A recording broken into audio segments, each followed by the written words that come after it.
আসসালামু আলাইকুম রহমতুল্লাহ। এটা হচ্ছে সিটি সেন্টারে একটি দৃশ্য।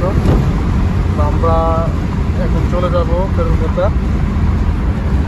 অনেকদিন পরে ফেরুলকাতারে যাওয়া হইতেছে, তেমন ফেরুলকাতারে যাওয়া হয় না। তো সাথে আছে আমাদের বিগ ম্যান রবিল ভাই। আমাদের রবিল ভাই এখন সাথে আছে, তো উনি ডাইভ করতেছে। আর ওই যে সামনের এগুলো দেখা যাচ্ছে, ওইটা হচ্ছে ফেরুলকাতার। তো চলুন আমাদের সাথে ঘুরে আসুন একটু ফেরুলকাতারে। কি কি আছে ওইখানে আমি একটু শেয়ার করি আপনাদের সাথে।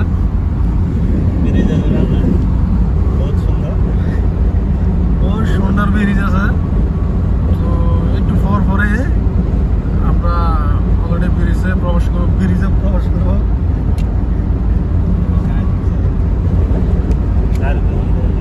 তো আসলে কাতারে বর্তমানে বিশেষ করে ডেলিভারি মোটরসাইকেলগুলো বেশি ফাইজলামি করে। এই যে আমরা এখন আন্ডারগ্রাউন্ডে ঢুকে যেতেছি। এখানে স্পিড দেওয়া আছে 80। তো উনিও 100 চালাইতে স্যার, যাক সমস্যা না। সেটা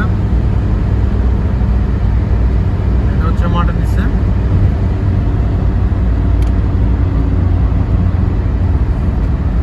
চ্যানেলটা এখানের অনুযায়ী ছোট, সামনে অবশ্যই একটা আছে অনেক বড়।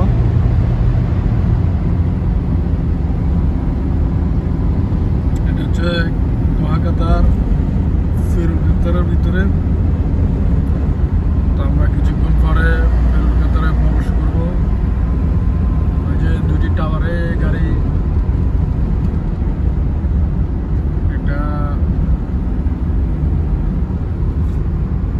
সিট বেল্ট লাজিম লাগাইতে হবে, সিট বেল্ট না লাগালে ক্যামেরা মারি দেবে। আসলে তারা আমাদের বাংলাদেশের মতন কৃত্রিমভাবে মাটি ফেলায়, তারপরে কিছু গাছালি লাগাই দিছে যাতে ফার মতন দেখা যায়। তো আসলে সেগুলো কিন্তু ফার না, এমনিতে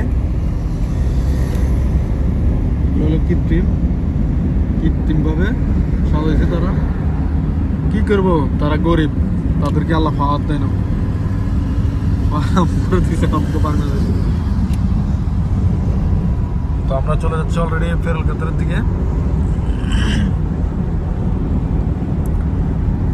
দেখুন ফেরুলকাতারে আমরা চলে আসছি। আর ওই যে ওইগুলো হচ্ছে জিগজ্যাগ টাওয়ার, আঁকা ফাঁকা। উপরেতে কাতার এয়ারলাইন্স চলে যেতেছে। তো এটা একটু বাঁকা, খুবই ভয়ঙ্কর। দেখুন অনেকটা রাউন্ড।